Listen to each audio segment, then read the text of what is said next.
السلام عليكم ورحمة الله وبركاته. أول ما نبدأ كلامنا نبدأ بسم الله والصلاة والسلام على رسول الله. اللهم صل وسلم وبارك عليه. ازيكم يا حبايبي؟ عاملين ايه؟ يا رب تكونوا بخير ان شاء الله. العشاء أنا عاملة سندوتشات فول لفت مخللة معاكم. وما تيجي تخللي اللفت ما تنسيش معلقة السكر تحطها مع الملح، علشان السكر بيخليه مقرقش كده وحلو.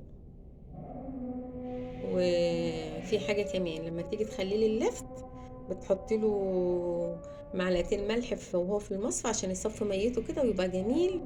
ويبقى برضو ايه، بتصفي المية اللي فيه بتخليه ناشف وحلو برضو. وكل رتل مية يا جماعة بياخد في اللفت معلقتين ملح.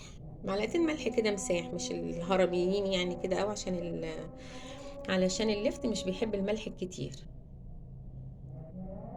وفي الخل تحطي، انا حاطه على 3 كيلو لفت حاطه ربع كوبايه خل، عشان الخل الكتير بيهريه. عايزه تزودي خل وهو محطوط في الطبق كده، انا بزود وهو محطوط في الطبق عشان بحبه ايه، يبقى فيه مزازه شويه.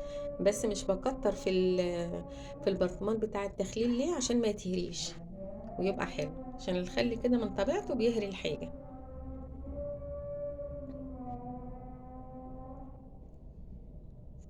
والفول ده بيتي يا جماعة، بجيب النص كيلو ببله قبلها بيوم، وبصبح الصبح بروح حاطاه في الفوالة بتاعته مع معلقتين عدس مع معلقتين فول مدشوش مع فصين توم، وبولع عليه على معلقة كركم، وبحطه على البوتاجاز شوية كده لغاية ما يستوي شوية كده. وبعد كده بقى عندنا سخان بحطه عليه، اللي هو السخانة بالكهرباء. ما فيش سخان بالكهرباء، كله شغال على البوتاجاز، وتوطي عليه خالص زي الشمعة كده على العين الصغيرة.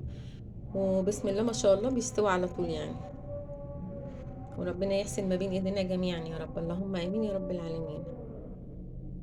ووفروا ودبروا ودمسي في البيت اوفر والله وانضف وضمن نظافته.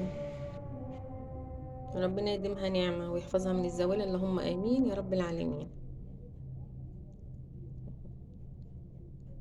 سندوتشات كده جميلة مع اللفت المخلل، بتبقى تحفة والله يا جماعة. الحاجة البيتي بتبقى نظيفة لما بتعمليها على ايدك ضمن نظافتها، تبقى حلوة ضمن نظافتها. واترككم في رعاية الله وأمنه، والسلام عليكم ورحمة الله وبركاته.